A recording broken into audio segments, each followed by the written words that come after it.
ça et heureusement que la vie est magique. Est-ce qu'on t'a déjà pris pour une folle? Mais tout le temps. Tu tires les cartes, mais tu le crois vraiment? J'ai dû connaître 2-3 vrais voyants sur 100 qui bossaient là-bas. Et la vérité, on s'en foutait, quoi. Ça nous arrivait de faire des chiffres d'affaires de 130 000 euros par jour. Ouais. Et quand on les fait, c'était le chiffre. C'est quoi la chose qu'on découvre? Un meurtre? Non. Ah oui. Bonjour, je m'appelle Christelle, je suis une vraie voyante qui a travaillé pendant des années pour un faux cabinet de voyance. Donc je vais vous raconter tous les dessous des arnaques, des cabinets de voyance en général et un petit peu mon histoire aussi sur les gens.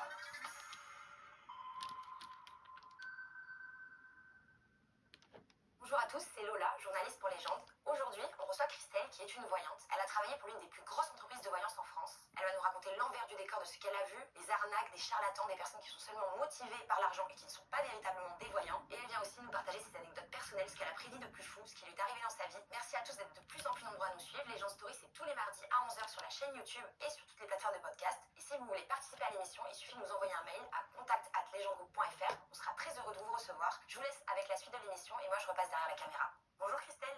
Bonjour, trop contente de faire cette interview. Moi aussi, trop contente d'être là. C'est la première fois de ma vie que je parle avec une voyante. Ah oui?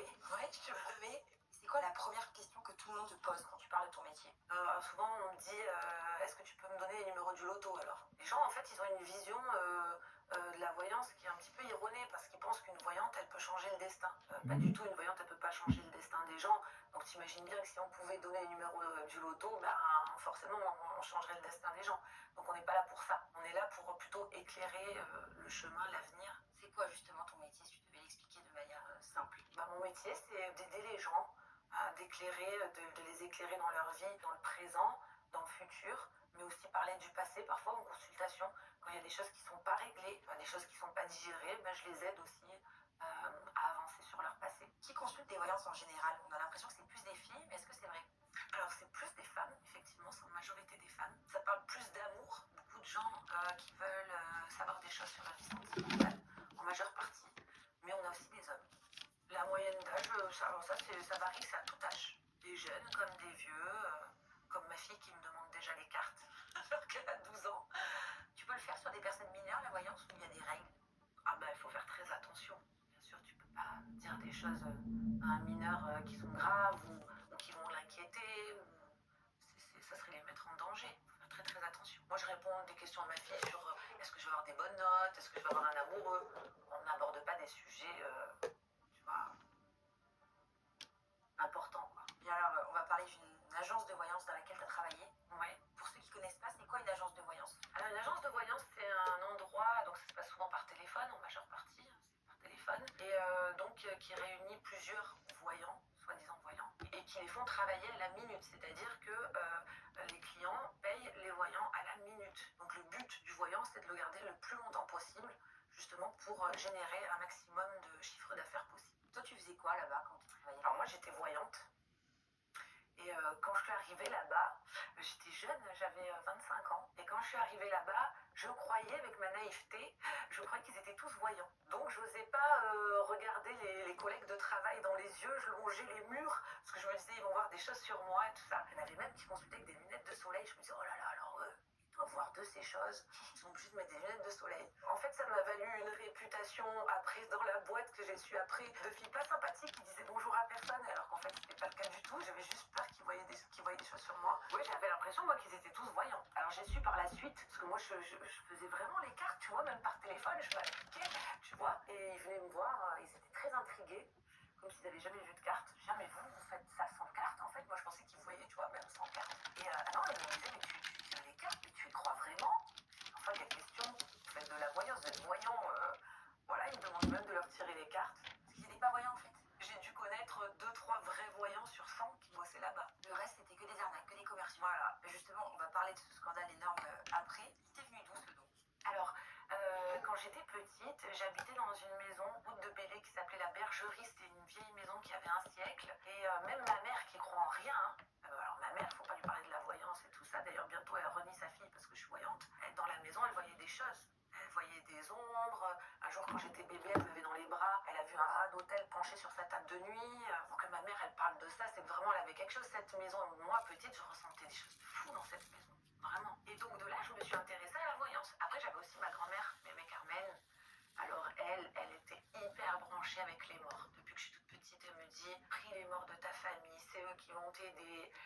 pique-niquer dans les cimetières. Au lieu de m'emmener pique-niquer dans les jardins d'enfants, elle préférait m'emmener pique-niquer dans les cimetières. Elle me disait qu'on était plus tranquille. C'est vrai que là, personne ne nous dérangeait. Voilà, donc elle m'a appris à pas avoir peur de la mort, à pas avoir peur des morts. Au contraire, et il faut plus, elle me disait, il faut mieux avoir peur des vivants que des morts, ma grand-mère. Ah ben, toute petite, je faisais des rêves de fou dans cette maison. Je voyais des choses. Petite, je me souviens avoir fait des rêves où je combattais le diable, carrément. C'est-à-dire qu'il venait, je le voyais, il était grand, beau, très très beau, mais je voyais pas sa tête, il était en costume. Et quand il venait, je priais pour qu'il s'en aille. C'était pas ton imagination, ça. On m'avait jamais parlé du diable, tu vois. Mais dans mon rêve, je savais que c'était lui, tu vois. Tu vois l'avenir ou le passé, toi en tant que voyante? Bah les deux. Les deux, on va me signaler, on va me donner des messages sur le passé quand les gens souffrent du passé, quand ils n'ont pas réglé des choses. Alors là, à ce moment-là, on va me parler du passé de la personne. Et pour le futur, comment ça marche? Et pour le futur, eh ben, tout simplement un jeu de cartes. Voilà, c'est un support qui me permet d'avoir des visions, d'avoir des flashs. Bon, je lis les cartes telles qu'elles sont, telles que j'ai appris, mais j'ai aussi des visions quand je suis en consultation. C'est quoi le jeu de cartes qu'il faut? C'est le tarot, c'est ça? Alors le meilleur pour moi, après, à mon sens, à moi, le meilleur c'est le jeu de 32. Tu sais, les cartes pour jouer au poker, hein, normal. Donc 32, du 7 à l'As. Celui-là, il est vraiment très très explicite. Il parle à court terme. Donc tu peux faire de la voyance vraiment dans la rapidité. Il te donne beaucoup de choses, beaucoup d'éléments, des détails sur telles les couleurs de cheveux, le nombre d'enfants, le nombre de personnes. Et il est vraiment hyper précis. Moi, je pensais que tu utilisais des cartes avec des dessins, tu sais. Après, je fais l'oracle de Béline, aussi très très bien l'oracle de Béline et le tarot de Marseille. Oui, ça, parce qu'il faut avoir une connaissance des cartes, on s'improvise pas. Ah ben, il faut quand même apprendre, oui, les cartes, oui, à la base. Moi, je les avais appris, j'avais 16 ans. C'était une copine à moi qui... Elle en avait marre que je demande de me tirer les cartes, parce que j'étais amoureuse de son frère. Et elle me dit, oh, bah, vas-y, hein, je vais te mettre un jeu de 32, je vais te le marquer, et puis tu vas te faire les cartes toute seule. Alors je restais des journées entières à la maison à me tirer les cartes. Et de là, tu vois, j'apprenais, parce que il faut aussi travailler ton support. Et ça marchait? Ah ouais. Oh, des fois, je me disais, oh, mais là, mais ça, je me le suis vu et tout. C'est quoi la différence avec une médium? Alors, pour moi, une voyante, en fait, on dit qu'une voyante, elle fait uniquement de la cartomancie, donc, et qu'elle n'a pas, si tu veux, ses visions, ou alors qu'elle ne parle pas aux défunts, tu vois. Mais pour moi, quand une voyante, elle fait de la cartomancie, elle a forcément des visions. Tu peux pas faire un jeu de cartes avec quelqu'un, forcément. Si tu veux, les cartes appellent les visions et les flashs. Donc moi, je pense que c'est un petit peu pareil. On va dire qu'une voyante, c'est celle qui a peur de parler avec les morts. Donc toi, tu te dis plus voyante que médium. Moi, j'ai pas peur des morts. Donc tu peux être médium aussi. Exactement. Et du coup, c'est génétique, tu crois? Il y a ta grand-mère. Donc il y a ma grand-mère, il y a ma mère qui a aussi le don, mais ma mère, elle a tellement peur, elle veut tellement pas croire en ça, que... Mais ma mère, elle m'a sorti des choses pas mal, hein, des fois. Ça lui fait très peur, ma mère. Donc du coup, il y a moi, mais il y a aussi ma fille, qui a 12 ans. Ouais, 12 ans. À l'âge de 5 ans, par exemple, je te donne un exemple, je devais aller acheter une voiture et chercher donc un modèle bien précis d'occasion de boîte automatique dans la région. Et avant de l'amener à l'école, le matin, je lui dis, oh maman, on va acheter une voiture, quelle couleur tu la veux la voiture? Elle me dit, bah, blanche avec intérieur rouge, maman. Oh, j'ai dit, oh, c'est pas mal, quelle drôle d'idée. Moi, jamais je pensais trouver une voiture blanche avec l'intérieur rouge. C'est introuvable. J'appelle le magasin, donc je la dépose à l'école, j'appelle le magasin, il me dit, oh, on en a une, effectivement, mais la seule de dispo, elle est blanche avec l'intérieur rouge. Voilà. Tu l'as prise, du coup? Ouais, j'ai prise, ouais. Bah ouais, parce que je cherchais ce modèle-là, il y avait que celle-là. Donc, tu vois, encore un coup du destin. Tu penses pas que c'est une intuition ultra puissante? Je pense qu'on a tous de l'intuition. Mais je pense qu'elle est plus développée chez certaines personnes. Donc, tu penses que ta fille, peut-être qu'elle... par exemple, le signe astrologique de ma fille, déjà, les signes astrologiques, ça joue beaucoup sur la personnalité. Le signe astrologique de ma fille, c'est Poisson ascendant Cancer. Et je me rappelle, j'ai rencontré un très grand astrologue, j'avais fait faire le thème de la petite, et il m'avait dit, mais heureusement qu'elle est maman taureau ascendant taureau, parce qu'elle va être perchée, ta fille, hein. Elle va être très très intuitive. Tu sais, c'est deux signes d'eau. Donc l'intuition, c'est normal qu'elle en ait, tu vois, je t'ai prévenu. Plus son signe qui s'y prête, date de naissance qui s'y prête. Est-ce que ta façon de prédire l'avenir, elle a évolué avec le temps? Ah oui, beaucoup. Bah déjà, je suis beaucoup plus puissante que quand j'étais jeune. Je fais beaucoup plus attention à mes prédictions, de la façon dont je les dis. Quand j'étais jeune, j'étais cash, je sortais des trucs cash. Je me fâchais avec beaucoup de gens. Bah, par exemple, il y avait une dame qui venait me voir pour son mari et j'avais pas de... Je lui disais, bah, il vous trompe. Alors vous n'allez pas rester avec, vous allez divorcer, c'est comme ça. Mais non, mais vous êtes sûr? Bah oui. Tu vois. Donc maintenant, je fais un peu plus attention. C'est-à-dire, tu mets l'effort ou tu caches la vérité? Je mets l'effort, mais puis des fois, je dis, tu sais, toute vérité n'est pas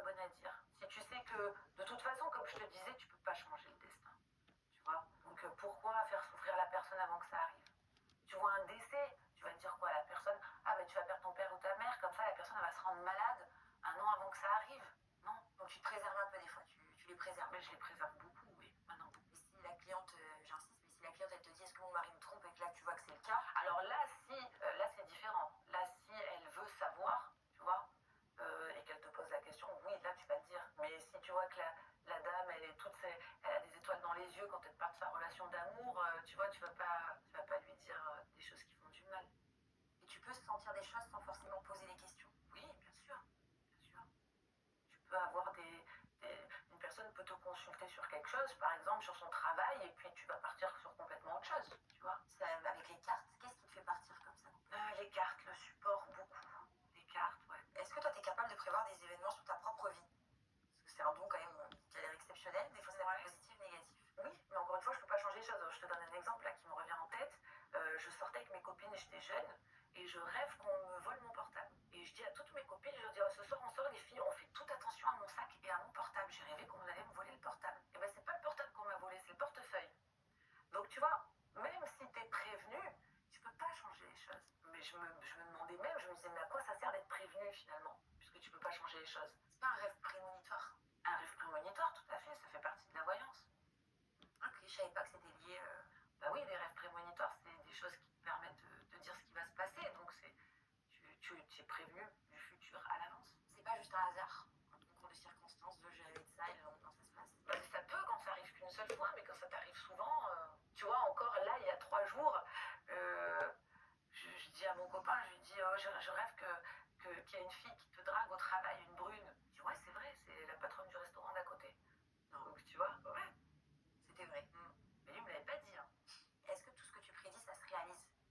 Alors, forcément, oui, après ça m'est déjà arrivé de me tromper, évidemment. Mais je remarque que la plupart du temps, quand je me trompe, c'est que j'ai des gens qui sont mal intentionnés qui viennent me consulter. Quand il y a des gens qui sont sceptiques, qui veulent me piéger, qui croient pas en moi, ou qui sont... Et ben là, du coup, j'ai l'impression que mes guides, ils ont pas envie de les aider, ou... et ça va pas le faire. on va parler d'une anecdote que tu as eue avec un défunt, un voyage à la montagne. À l'époque, je travaille dans beaucoup. Je fais 10-12 heures de voyance par jour dans un gros cabinet et je suis très fatiguée. Et je demande à ma mère, je lui dis maman, on peut aller se reposer, je te paye le week-end et tout. Elle me dit bah ouais, viens, on part à Oron. Oron, c'est au-dessus de Nice.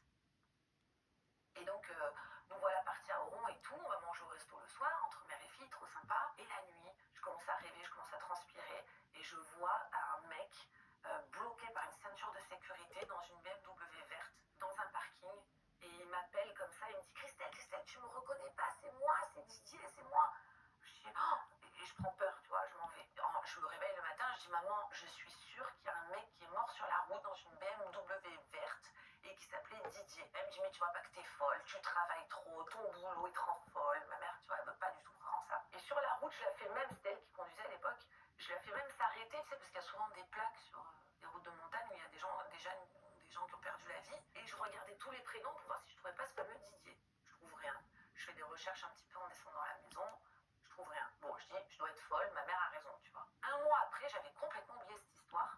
Je vais avec ma copine Jennifer de l'époque boire un verre au port de Saint-Laurent-du-Var. Et on décide d'aller sur Monaco. Et sur l'autoroute, je dis, Jen, fais attention, on a un peu bu et tout, ça craint. Elle me dit, oh, bah, t'inquiète pas, depuis que j'ai eu l'accident à Isola 2000, je fais super gaffe. Je dis, mais quel accident t'as eu, Jen, à Isola 2000? Elle me dit, ben, moi, mon copain, on est tombé dans la ravin, mon copain, il a perdu la vie. Je dis, mais il s'appelait Didier? Elle me dit, bah oui. Je dis, c'est une BMW verte? Elle me dit, bah oui. Et en fait, si tu veux, la route pour aller à Isola 2000, c'est la même que pour aller à Oron. Sauf qu'à un moment donné, elle se sépare. Donc, j'avais trouvé qui c'était ce fameux Didier qui était mort dans la BMW verte. Mais c'est fou. Ouais. Ça s'était produit combien de temps avant l'accident? Ça devait dû se passer peut-être 5-6 ans avant. Wow. Comment t'expliques ça? Tu sais pas. C'est inexplicable. On va parler de ta meilleure prédiction. Est-ce que tu as une meilleure prédiction qui t'est arrivée, toi, personnellement? Avant de rencontrer un garçon, je suis souvent prévenue en rêve. Tu vois, quand j'ai des relations sentimentales importantes ou quand j'ai eu des relations sentimentales importantes, j'étais prévenue en rêve. Je voyais un cheval. Le cheval, c'est l'homme. Attends, donc quand tu rêves d'un cheval, c'est que potentiellement il y a le prince charmant qui va arriver. Exactement. Comme le serpent, c'est la trahison dans les rêves. Donc pour moi, en tout cas, c'est beaucoup les rêves prémonitoires. Pour moi. Et pour mes clients, évidemment, je veux pas rêver pour mes clients. Et tu m'as dit que tu avais des souhaits que des fois tu pensais très fort qu'il arrive quelque chose et il t'est arrivé une histoire incroyable. Ça parle d'Ayrton Senna. Non, alors là, ça, c'est plutôt un signe.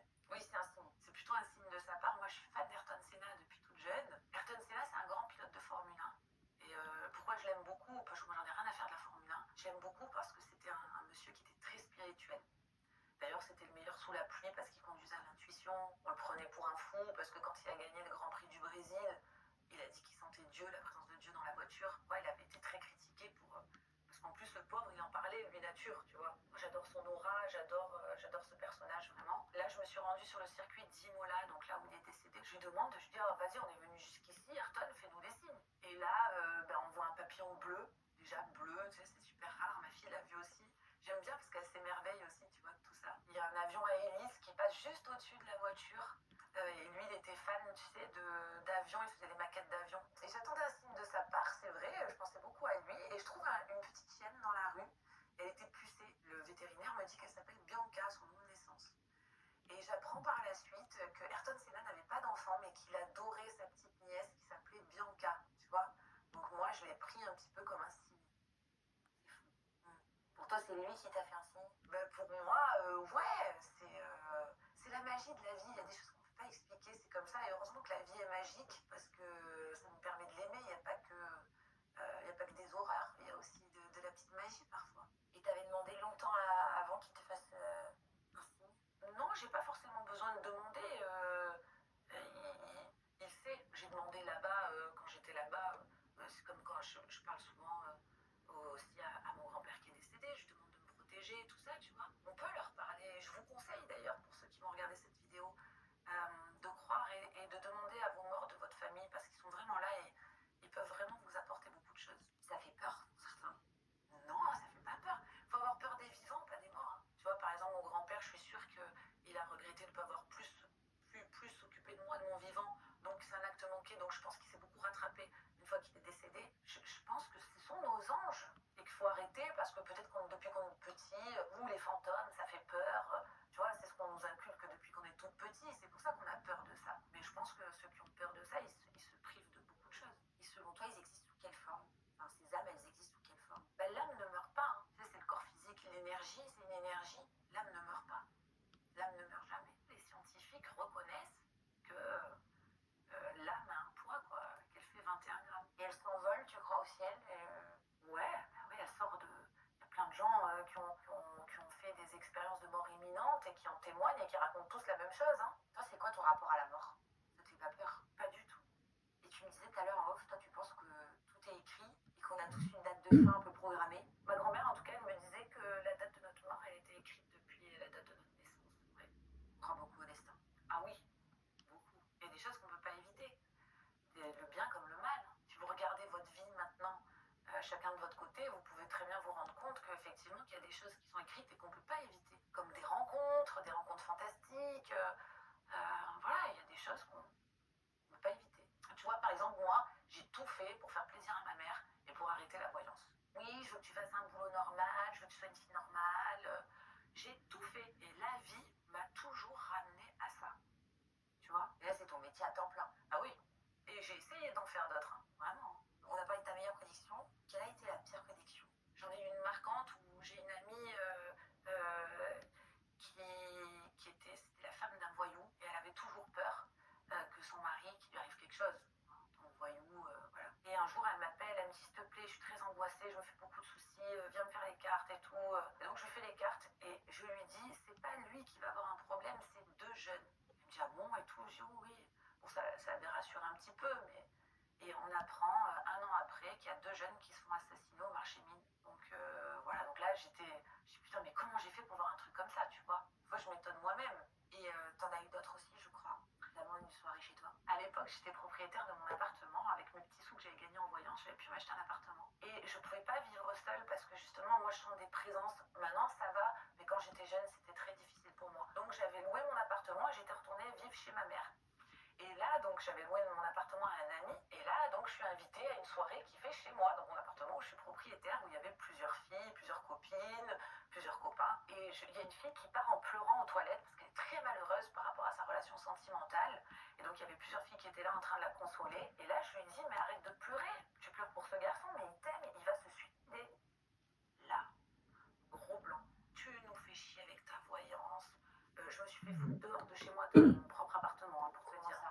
Ils m'ont dit, tu nous saoules avec ta voyance, tu dégages. Voilà, on veut rien entendre, c'est grave ce que tu dis, instime, c'est grave. Donc je suis partie de là-bas en pleurant. Vraiment, je pleurais, je me rappelle, je rentrais à pied chez ma mère, je pleurais. Je me disais, mais pourquoi je vais dire des trucs comme ça, mais je suis folle, pourquoi je dis ça et tout. Et un mois après, ce garçon s'est mis une balle dans la tête. Et donc là, ça m'a valu les excuses de tout le monde. choses que je fais plus maintenant. Quand j'étais jeune, je sortais les choses telles qu'elles me venaient comme ça à l'esprit. Maintenant, je fais attention. Mais est-ce que tu penses pas que dans tout ça, des fois, le fait d'annoncer des choses qui vont se produire, ça peut un peu changer le cours des choses? Non, parce qu'on peut pas changer le destin. C'est faux. Tu peux pas. Il y en a plein qui ne croient pas à la voyance. Comment tu peux convaincre moi, ce que je fais dans mes consultations, les gens, quand ils m'appellent, je leur dis, ne me dites rien. J'ouvre les cartes sur vous, ça me rend plus crédible dans mes prédictions. Voilà. Tandis que, tu vois, tu as des voyants qui vont te dire, alors ça j'adore, qui te disent, parlez-moi, et grâce au son de votre voix, je vais avoir des visions. Alors là, c'est un escroc notoire, tu peux être sûr que... Pourquoi? La personne, elle te fait parler pour savoir des choses sur toi, d'avoir des informations, tu vois. Parce qu'on ne voit pas dans le son de la voix. Comment tu demandes même pas un prénom quand tu es avec quelqu'un? Alors, je demande le prénom, la date de naissance, le prénom de la mère aussi, beaucoup, pour imprégner les cartes de l'énergie de la personne. Et avant une consultation, t'es pas tenté d'aller voir les réseaux sociaux du client? Non, pas d'aller du voir tout. Et comme ça, tu vois, pour avoir des infos? Pas du tout, et en plus, j'ai pas le temps. Et en plus, ça m'intéresserait pas parce que je trouverais mon métier ennuyeux, tu vois. Parce que moi, ce que j'aime, c'est justement découvrir, voir des choses sur les gens, de par la cartomancie et de par la voyance. Et donc, en fait, comment ça se passe une consultation de base? Les gens arrivent, ils te posent des questions et toi, en fonction des cartes, tu vas leur dire... Alors déjà, je fais un tour comme ça sans qu'ils posent... Je leur dis quel domaine. Quel est le domaine qu'ils veulent aborder. Plutôt l'amour, le travail, la santé, on évite un petit peu quand même. Et voilà, et après j'ouvre les cartes et je dis ce que je vois. Et après, de là s'enchaînent effectivement leurs questions. Mais en général, c'est bizarre, hein, en général, je réponds à leurs questions qu'ils ont dans la tête, si tu veux. On va faire un petit jeu, Christelle, si tu veux bien. Je vais te poser quelques questions. Ouais. On va voir si tu peux me répondre. Est-ce que tu arriverais à me dire, tu penses, qui sera le prochain président en France?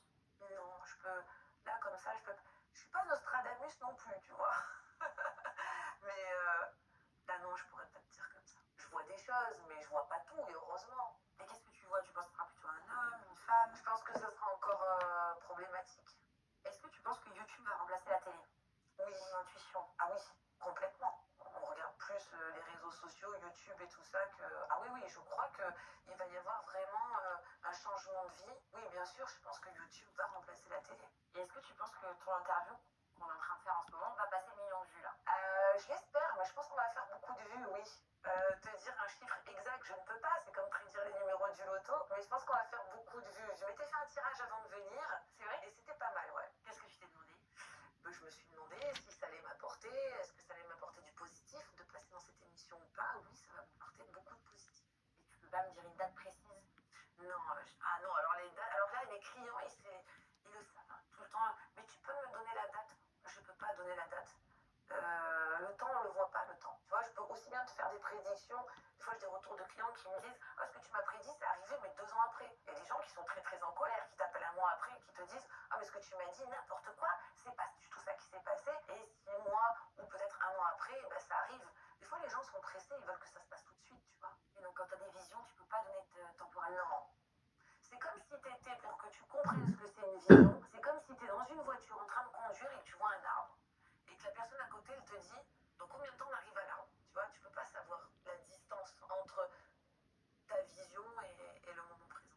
Tu peux pas savoir la distance. Alors, tu m'as dit aussi, c'est assez fou, ton don est accentué avec l'alcool. Moi, en tout cas, personnellement, si je bois un petit peu, eh ben, l'alcool accentue mon don, mes dons. Donc, je vais voir des choses sur les gens beaucoup plus facilement et j'ai moins d'appréhension en plus à le dire, tu vois. Donc, c'est beaucoup plus facile. Et tu sens vraiment, comme là, par exemple, si on va au bar et qu'on boit un verre de rosé, qu'est-ce que tu sens? Ah, bah, je peux te choper quelqu'un que je connais pas et lui dire, dans ta vie, se passe ça, ça, ça, tu vois. Arrête. Non, je te jure. Et je pense qu'avoir un don, tu sais, on dit avoir un don. Avoir un don, c'est être capable de s'abandonner complètement. Je pense que n'importe quelle personne qui est capable de s'oublier soi-même pour aider l'autre, elle a forcément un don. C'est le don de soi, tu vois. C'est ça, avoir un don. C'est être capable de complètement s'oublier. Personne n'a jamais cru que c'était les affabulations que tu avais sous alcool. C'était juste tout simplement que tu étais saoule, quoi. La plupart du temps, je fais peur aux gens. J'ai fait partir plusieurs personnes en soirée parce que j'ai dit le prénom de son père qui était décédé et il a mal vécu et il est parti en courant. Comme ça, d'un coup. Ah ouais, et des fois, je fais tellement peur aux gens, ils s'en vont. Et comme je te dis, il y en a qui sont pas prêts à parler de ça, quoi. Voilà. Et tu me disais qu'avec l'alcool aussi, tu peux choper les mauvaises âmes, c'est comme ça que... Oui,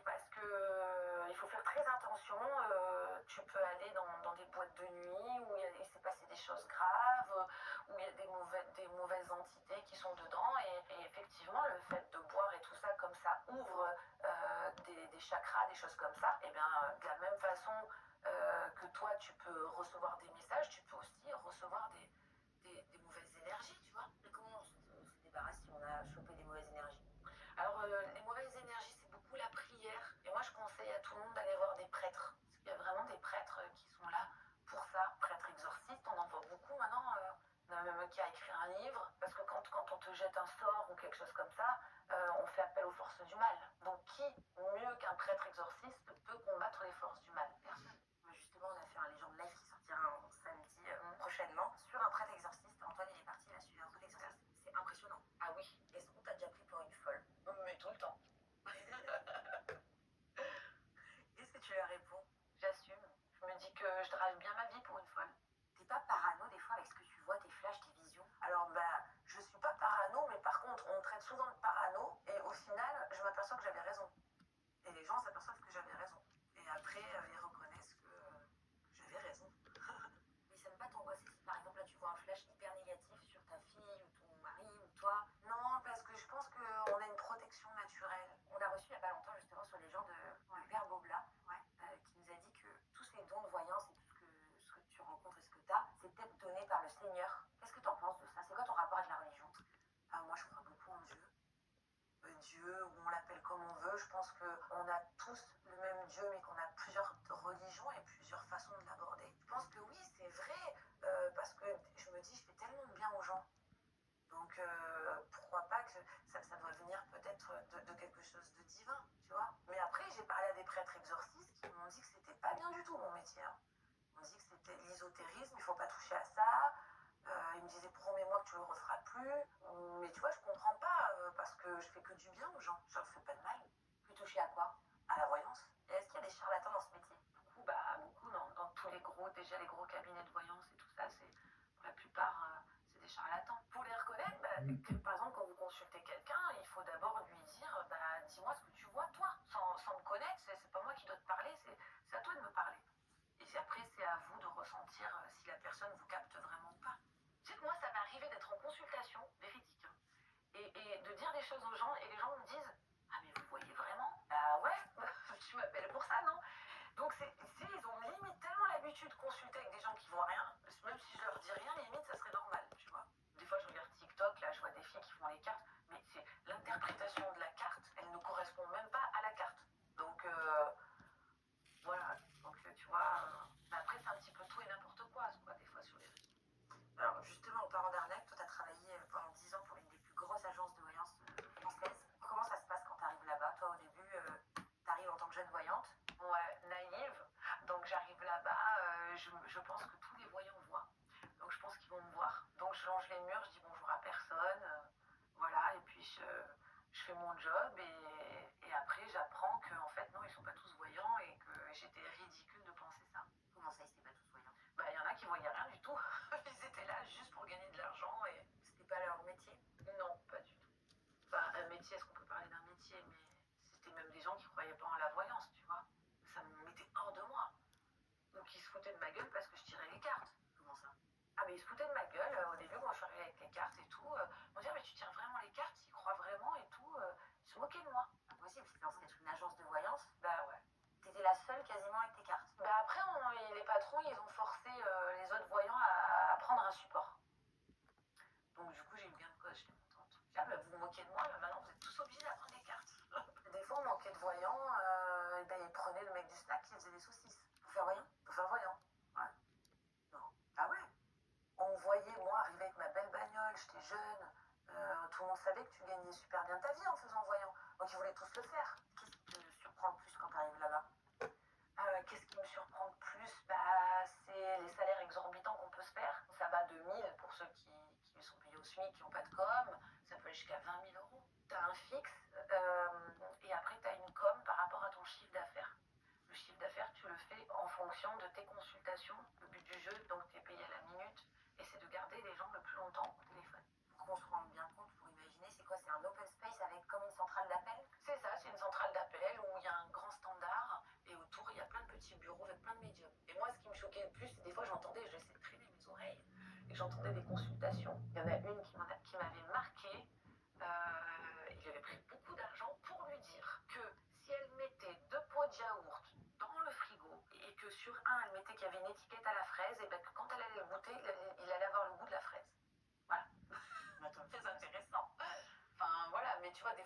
consultation, mais c'était Et qu'est-ce qu'ils vous disaient les managers? C'est quoi l'objectif? chiffres, chiffres, chiffres. Et comment on fait du chiffre? En gardant les gens le plus longtemps au téléphone, en leur vendant des forfaits. Les managers, c'est que chiffres. Ils disent rien d'autre. En tout cas, à mon époque, c'était comme ça. Les clients payent à la minute et donc tu as toujours des gens qui t'écoutent pour voir si tu leur as pris, si tu les as gardés le maximum de temps possible, si tu leur as refixé un rendez-vous. Il faut fidéliser le client. C'est plus un truc commercial, quoi. Mais après, moi, j'avais une facilité parce que là où les autres, ils galéraient à garder les gens un maximum de temps au téléphone, pour moi, c'était moi qui voulais raccrocher. Parce que j'avais quand même, je croyais en mon métier, donc apparemment, les consultations leur plaisaient et ils étaient bien avec moi au téléphone. Donc j'avais quand même cette facilité, tu vois. T'as eu des drôles de clients quand même quand t'étais là-bas? Ouais, j'ai eu des clients pas mal, ouais, des perchés. Moi, j'ai eu une dame qui voulait que je parle avec Michael Jackson. J'avoue, je l'ai fait. Qu'est-ce qui s'est passé? Elle voulait que je parle avec Michael Jackson. Je me sentais pas du tout connectée avec Michael Jackson ce jour-là. Et puis la question m'a fait rire, quoi, tu vois. Donc voilà. Elle t'a demandé quoi? Elle t'a dit? Bah, qu'il lui parle, quel message, elle était sûre qu'il voulait lui parler, qu'il avait des choses à lui dire. J'ai eu honte, mais comme je travaillais pour cette société, j'étais bien obligée de le faire, quoi, tu vois. C'est un luxe pour moi de pouvoir dire non. Aujourd'hui, je choisis qui je consulte. Dans la boîte de voyance, t'es obligé, on t'envoie un appel, tu prends. Et t'inventes? Bah, quand il faut, t'inventes, quand tu... Voilà, t'es obligé de subir des gens qui sont pas très bien dans leur tête, ils sont pervers et ils veulent savoir, par exemple, comment leurs mamans ont des relations sexuelles, tu vois. Hein, ouais, mais t'es obligé de prendre même les pervers au téléphone, quoi. Parce qu'il y en a, c'est pas de la voyance, c'est plus. Il y en a, c'est vraiment des fous. Et apparemment, c'était son fantasme, il voulait savoir quelle était la nature des relations intimes de sa mère. Et toi, il fallait que tu le gardes un maximum de temps et à lui raconter des horreurs, à inventer des choses pour pas perdre le client, quoi, tu vois. Je le voulais plus. Je leur avais dit, vous ne me passez plus. J'en veux plus. Quand j'avais été enceinte, j'avais plus trouvé l'excuse. Non, ça me dégoûte trop, je vais vomir. Vous ne me passez plus. Il y en avait qui appelaient tout sauf pour de la voyance, limite plus pour des consultations de psychologie. Alors, il faut savoir que quand tu fais une consultation de voyance, par exemple, qui dure 1 heure, chose que je fais aujourd'hui, bah, tu vas pas faire que de la voyance en 1 heure. Donc, effectivement, tu vas flasher pendant 10 minutes, 15 minutes de flash, vraiment de voyance intensive. Mais après, c'est en fonction justement des visions que tu as eues, tu vas pouvoir aider et guider la personne, tu vois. Et donc, après, c'est un peu plus de la psychologie. C'est quoi la pire chose qu'on t'ait confiée? Un meurtre? Non. Ah oui. Comment tu réagis dans ces cas-là? Ben, tu te tais. Je suis soumise au secret professionnel. Mais quand ça touche comme ça un meurtre, tu peux. Tu dis pas. T'as pas envie d'aller à la Non, gendarmerie? pas du tout, non. J'ai pas envie de m'en mêler, non. T'as pas flippé quand t'as entendu qu'on t'a dit ça? Ben, un petit peu, ouais. Surtout, t'as peur, quoi. Tu te dis, oulala, là, c'est grave. Et elle voulait savoir quoi la personne par rapport à ça? Elle s'en voulait, elle avait de la culpabilité. Elle voulait savoir si la personne à qui elle avait fait du mal l'a hantée ou, tu vois. Et alors, t'as réussi à les connecter? Ben, bien sûr que la personne l'a hantée, évidemment. Et en quoi c'était vraiment une arnaque, là, cette agence de voyance? Parce que le but du jeu, c'était de prendre de l'argent, de garder les gens le plus longtemps au téléphone. Et la vérité, on s'en foutait, quoi. Comme le but du jeu, c'était de garder les gens le plus longtemps au téléphone. Si la fille, elle t'appelle pour un homme, puis dit, mais non, je suis désolée, madame, j'ai pas de bonne carte dans mon tirage, je vois que votre destin est ailleurs, par exemple. Mais la dame, elle te raccroche, elle veut plus rester avec toi en ligne. Donc, en fait, si tu veux, les choses sont faites pour que tu es obligé d'arnaquer, tu vois. Tu es obligé de dire, bah oui, c'est effectivement, vous allez vivre une grande histoire d'amour, parce que la personne, il faut que tu la gardes, tu vois. Comment tu te sentais, quoi, toi, quand t'étais obligé de faire ça, de mentir, d'arnaquer? Ben, mal au début, et puis après, mes patrons ils me disaient, non mais arrête de te sentir mal, si c'est pas toi qui le fais, c'est un autre.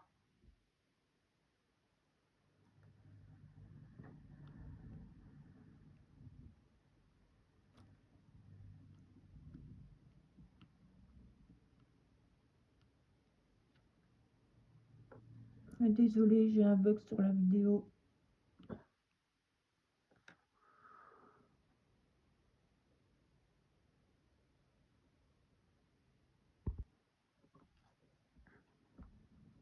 Et puis moi, la voyance, moi, ça me plaisait vraiment. Donc en fait, si tu veux, je m'en foutais. Donc je pouvais tirer les cartes toute la journée, puisque je le faisais gratuitement à la base chez moi. Je voulais tirer à moi toute seule. Donc je me disais, bah, ça me permet au moins de faire ma passion, faire ce que j'aime. Mais c'était du grand n'importe quoi, en fait, cette boîte. Ouais, bah oui. T'avais une grosse commission, toi, par rapport à ce que tu leur apportais? 22%. C'est pas mal. que je voulais pas partir parce que. Puis en plus, eux, ils te font croire que sans eux, t'es rien. Et en fait, pas du tout. C'est eux qui ont besoin de toi. C'est pas toi qui as besoin d'eux. Tu gagnais quoi? Plus de 10 000 euros? Entre 8 et 10 000. Je faisais 10-12 heures de voyance par jour. C'était énorme. Je pouvais très bien garder un client 2 heures. Tu vois. Là, c'est jackpot. Ah ouais, là, c'est jackpot. Mais en général, t'as quand même des rendez-vous qui sont planifiés à l'avance. Quand tu commences à être un voyant un peu connu dans la boîte, tu peux pas te permettre de les garder 1 heure, tu vois. Et c'était quel type de client là-bas qu'il y avait? Au début, quand j'ai commencé là-bas, c'était une toute petite boîte, c'était génial. J'avais vraiment, tu vois, des clients intéressants, des femmes qui avaient de vraies histoires de vie à raconter. Je m'éclatais à faire les cartes, des femmes qui cherchaient de la vraie voyance, tu vois. Et puis après, quand ils se sont agrandis, c'est devenu un peu n'importe quoi, tu vois. Mais t'avais aussi des avocats, des gens comme ça, tu sais. Ah, des avocats, des directeurs. Moi, je me rappelle, j'avais 25 ans, une directrice de clinique, elle me demandait des conseils à moi. Je rentrais le soir, je disais à ma mère, maman, mais tu te rends compte, cette dame, elle me demande des conseils à moi. Ben oui, ma fille, oui. Et au bout de 10 ans, pourquoi tu as décidé de quitter l'agence? Bah parce que déjà, j'ai eu ma grossesse. Et ce qui m'a permis aussi, c'est que le père de ma fille gagnait bien sa vie. Donc je me sentais en sécurité et j'avais plus ce truc de l'argent, tu vois, qui me faisait rester là-bas absolument pour gagner ta vie. Et puis en plus, quand tu es habitué à bien gagner ta vie, c'est dur. Tu te dis, tu vas passer de 8 000 à plus rien, c'est compliqué. Oui, et puis je voulais faire mon métier comme moi je l'entendais, tu vois. Je voulais faire mon métier pas en étant payé à la minute, quoi. Et je voulais de vrais clients qui voulaient de la vraie voyance. Et qu'est-ce que tu fais du coup aujourd'hui, Christelle? Et bien aujourd'hui, j'ai mon petit cabinet de voyance. Voilà, ça s'est mis en place pendant le confinement. Je l'ai mis en place toute seule. J'y allais, courage, allez. Parce que c'est dur au début, tu sais, de prendre la parole sur les réseaux et tout ça. Et voilà, ça a marché. Je suis heureuse, je fais ce que j'aime, je fais comme j'ai envie de le faire. Et voilà. Tu fais des consultations en physique aussi? Oui, ça m'arrive, mais principalement par téléphone. Tous les jours sur Facebook, tu fais aussi le taroscope, c'est ça? Et tous les matins sur Facebook, je fais le taroscope. Donc j'ai trouvé cette nouvelle méthode en fait, grâce à la cartomancie, de donner l'influence de la journée pour chaque signe. Voilà. Et c'est quoi du coup ton Facebook si jamais les personnes qui nous écoutent veulent... Mon nom sur Facebook c'est Tel Christelle. T-E-L et plus loin Christelle, avec 2 L. Et si jamais on veut avoir une consultation avec toi, comment on fait? Et ben, vous me contactez à travers Facebook, les réseaux. Voilà, vous m'envoyez un petit message sur Messenger et je serai ravie de parler avec les gens qui ont envie de me connaître. Combien ça coûte si on veut avoir une consultation avec toi? Une consultation avec moi, c'est 70 euros. Pour combien de temps à peu près? Environ 30 minutes. Donc si jamais il y a des gens qui nous écoutent, qui sont intéressés par une consultation avec Voilà, toi, je suis beaucoup moins chère qu'à l'époque où je travaillais pour ce grand cabinet de voyance. Donc vous pouvez vous permettre de faire ce luxe aujourd'hui. on mettra tous les liens en description. Merci. Merci beaucoup Christelle, c'était hyper intéressant. Merci à toi.